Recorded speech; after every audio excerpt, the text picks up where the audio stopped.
नमस्कार दोस्तों। The big question है कि रिज़ल्ट कब तक आएगी। ऐसे मीडिया में ये बहुत तेज़ी से खबर फैल रही है कि 15 मई तक रिज़ल्ट आ जानी चाहिए। आई होप 15 मई तक अगर रिज़ल्ट आ जाए, एसटीटी के रिज़ल्ट आ जाए तो आप लोगों के लिए बहुत ही अच्छा होगा। वैसे कोरोना इफ़ेक्ट के कारण लॉकडाउन पीरियड तो आपको पता ही है 17 मई तक बढ़ गया है।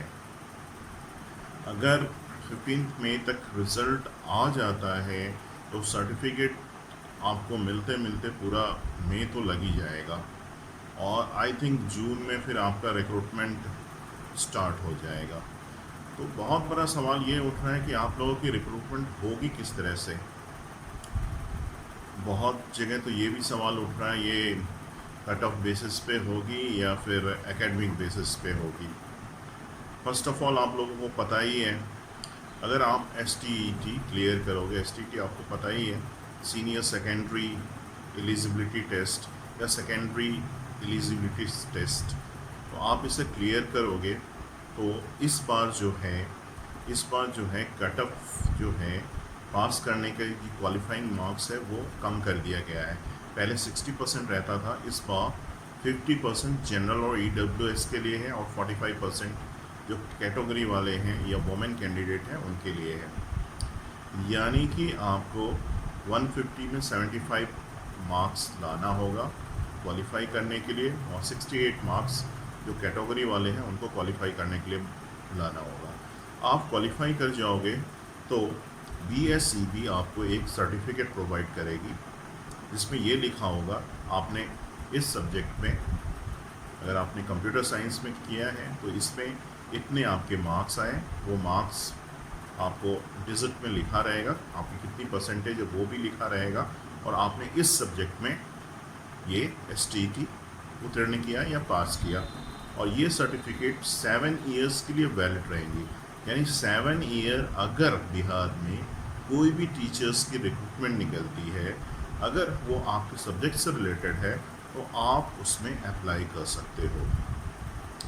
तो रिज़ल्ट आएगा, फिर सर्टिफिकेट बटेगी। अब सर्टिफिकेट कैसे बटेगी, मान लो सर्टिफिकेट वो वेबसाइट पे भी अपलोड कर सकते हैं, तो अगर उसी का प्रिंट आउट निकाल के आप अगर अप्लाई कर सकते हो तो वो तो बेहतरीन होगा, जैसे सीटेट में सब लोग अप्लाई करते हैं। या फिर हर डीओ ऑफिस में सर्टिफिकेट भेजा जाएगा। 2011-12 में तो हर डीओ ऑफिस को सर्टिफिकेट भेज दिया गया था, फिर वहाँ से उन्होंने उसे सबको डिस्ट्रीब्यूट किया। तो इस बारी क्या करते हैं, ऑनलाइन मोड से भी वो बांट सकते हैं और उसको भी उससे भी अप्लाई करवा सकते हैं, या फिर उन सर्टिफिकेटों को जो भी है रीजनल BSEB ऑफिस है वहाँ भेजा जाएगा, वहाँ से डिस्ट्रिक्ट वाइज उसे डिस्ट्रीब्यूट कर दिया जाएगा।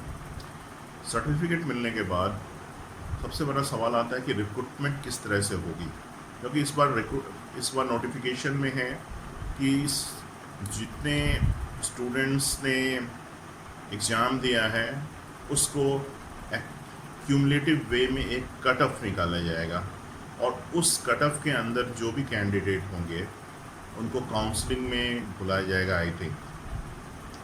तो सबसे पहले तो आप एक्सपेक्ट करेंगे रिज़ल्ट निकलने के बाद BSEB एक मेरिट लिस्ट निकाले और मेरिट लिस्ट सबका निकाले, मतलब टोटल जितने कैंडिडेट जिन्होंने एग्ज़ाम दिया है उनका एक मेरिट लिस्ट निकाल दे, इसमें ट्रांसपेरेंसी रहेगी।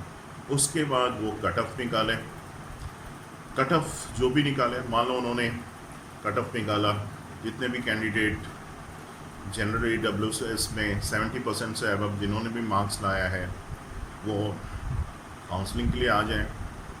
उसी तरह OBC EWS सबका अपना अलग अलग कट ऑफ होगा, वो काउंसलिंग के लिए आ जाएं। उसके बाद काउंसलिंग में सब जाएंगे, वहाँ सबकी सर्टिफिकेट वेरीफाई होगी। अगर सबकी सर्टिफिकेट सही है, सब कुछ ठीक ठाक है, तो फिर फाइनल मेरिट लिस्ट उसी बेसिस पे निकल जाएगा। और हो सकता है उसमें बहुत कोई रिजेक्ट भी होंगे, तो रिजेक्ट होंगे तो फिर तो क्या होगा, सीटें कम हो जाएंगी। इसलिए मुझे लगता है वो कट ऑफ कुछ लो ही रखेंगे, ज़्यादा कैंडिडेट को कुछ 4-5% लो रखेंगे, ज़्यादा कैंडिडेट को बुलाएंगे। मान लीजिए उसमें कुछ 10% 20% रिजेक्ट होते हैं तो नीचे वाले हैं वो उस पर आ जाएंगे। वैसे काउंसलिंग में कोई ये नहीं रहता है कि आप इतने परसेंटेज वाले ही कट ऑफ पे आए। अभी ऐसा कुछ 2011-12 में जो हुआ था, काउंसलिंग जो हुआ था, उसमें ऐसा कुछ नहीं। कुछ डिस्ट्रिक्ट वाले बुलाते थे कि इतने कट ऑफ वाले आए काउंसलिंग के लिए, नहीं तो बहुत जगह ओपन भी रहता था। तो यहाँ बीएससी भी करवा रही है, तो वो एक एजम्पशन तो लगा ही लेगी इतने कैंडिडेट इतने कट ऑफ में आ जाएंगे, और उसमें कुछ रिजेक्ट भी होंगे काउंसलिंग में, तो वो एज्यूम करके ही कट ऑफ लगाएगी मेरे ख्याल से। और वो आपको बुला लेगी एक सेंटर पे, एक जगह बुला लेगी, और आपका काउंसलिंग हो जाएगा, आपकी सर्टिफिकेट वेरीफाई हो जाएगी। उसके बाद अगर आपका सब कुछ सही रहता है तो आप फाइनल मेरिट लिस्ट में आ जाओगे। फिर आपको जो नियोजन इकाई है वहाँ आपको भेज देगी। नियोजन इकाई में फिर से आपका सारा सर्टिफिकेट वगैरह सब कुछ, मेडिकल सब कुछ देख लिया जाएगा। फिर आपको स्कूल में ज्वाइन करने के लिए भेज दिया जाएगा। Method number 1। दूसरा मेथड ये हो सकता है कि आपको एसटीटी का सर्टिफिकेट मिल जाएगा। फिर जो नियोजन इकाई है वो एडवर्टीजमेंट निकाले कि हमारे यहाँ इतनी सिटी है, आप यहाँ अप्लाई कीजिए। तो जितनी भी नियोजन इकाई है वो अपना अलग अलग एडवर्टीजमेंट निकालेगी। एडवर्टीजमेंट निकालेगी तो सब जो कैंडिडेट्स हैं वो अप्लाई करेंगे, वहाँ पे अप्लाई करेंगे। फिर वहाँ पे काउंसलिंग का डेट निकलेगा, वहाँ आपकी सर्टिफिकेट की जांच होगी, सब कुछ सही रहेगा तो फिर आपका फाइनल मेरिट लिस्ट निकाला जाएगा। तो यहाँ भी वही मेथड होगा। नियोजन इकाई अपना कट ऑफ निकाल सकती है, वहाँ कितने लोग अप्लाई करते हैं उस हिसाब से वो कट ऑफ निकाल सकती है, और कट ऑफ में जो आएंगे उनका रिक्रूटमेंट हो जाएगा। सेम मेथड नियोजन इकाई वाइज भी हो सकता है। नियोजन इकाई अगर एडवर्टीजमेंट निकाले, अगर ऐसा हुआ नियोजन इकाई वाइज हुआ तो इसमें क्या दिक्कत होता है, जितने भी कैंडिडेट पास आउट होते हैं वो सारी जगहों पे अप्लाई कर देते हैं। हम लोग जैसे 2011-12 में था तो मोस्टली कैंडिडेट ने हर नियोजन इकाई में अप्लाई किया हुआ था। लिस्ट 500-1000 तक चला जाता था, क्योंकि जिसने यहाँ पे अप्लाई किया, पटना में किया, उसी ने मुजफ्फरपुर में किया, दरभंगा में, जितनी नियोजन इकाइयाँ सब जगह सब अप्लाई कर देते थे। जिनका जो मेधा अंक जो होता है, मेरिट पॉइंट बहुत हाई था, वही लिमिटेड जगह अप्लाई करते थे। जिनका मेरिट लिस्ट एवरेज था या बिलो एवरेज था वो सभी जगह वो अप्लाई कर सकते थे। एक ही कैंडिडेट सारी जगह, इससे बड़ा ये रेप्लिकेशन हो जाता था, बड़ी दिक्कतें होती थी, हर जगह का लिस्ट इतना लंबा हो जाता था। फिर अगर आप अप्लाई कर दोगे, काउंसलिंग हो जाएगी, तो फिर फाइनल मेरिट लिस्ट निकलेगा, फिर आपको ज्वाइनिंग के लिए बुलाया जाएगा। तो नियोजन इकाई का जो प्रोसेसिंग स्पीड है ये बहुत ही स्लो है। अगर बीएससी भी कर दे सेंट्रलाइज वे में तो ये जो रिक्रूटमेंट है वो इजीली वे में जल्दी हो जाएगा। अगर नियोजन इकाई को मिलता है तो फिर ये कम से कम साल भर तो लगना ही है, क्योंकि नियोजन इकाई में आप अप्लाई करोगे, फिर नियोजन इकाई सारे फॉर्मों को, क्योंकि सब कुछ ऑफलाइन होता है नियोजन इकाई में, एक भी चीज़ ऑनलाइन होता नहीं है। और बीएससी भी अगर ये प्रक्रिया ऑनलाइन करती है तो ये जल्दी हो जाएगी। ऑफलाइन होगा तो फिर एक एक फॉर्म को लेना, फिर उसको वेरीफाई करना, फिर उसकी लिस्टिंग करना, फिर काउंसलिंग में सबको बुलाना, फिर उसकी सर्टिफिकेट को वेरीफाई करना, फिर फाइनल मेरिट लिस्ट निकालना, फिर फाइनल मेरिट लिस्ट निकालने के बाद सबको ज्वाइनिंग लेटर देना। तो इस प्रोसेस में टाइम लगना लाजमी है। तो आप जो भी आप ट्विटर बार या जो भी कुछ करते हो, सचिवालय जाके ये प्रेशर बनाएं कि ये जो रिक्रूटमेंट है सेंट्रलाइज हो।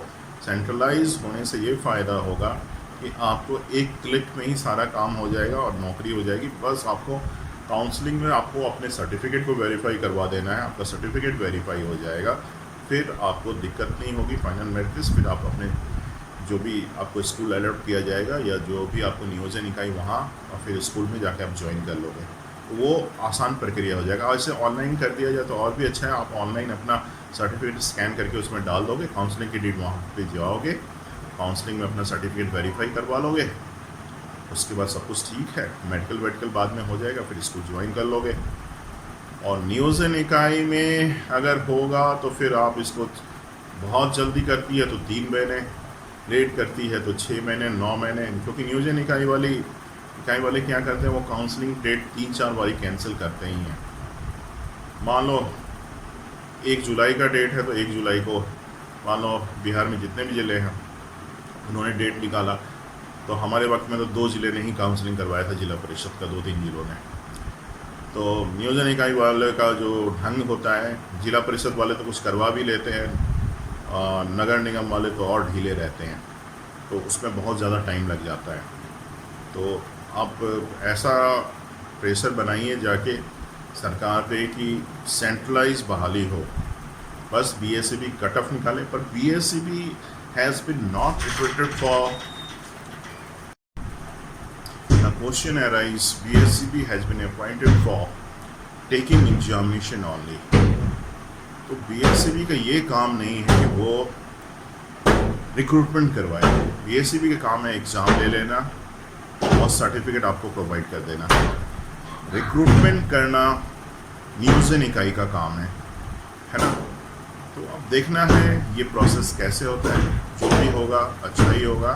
आई होप आप लोग सबका हो, और wish you all the best. Thank you.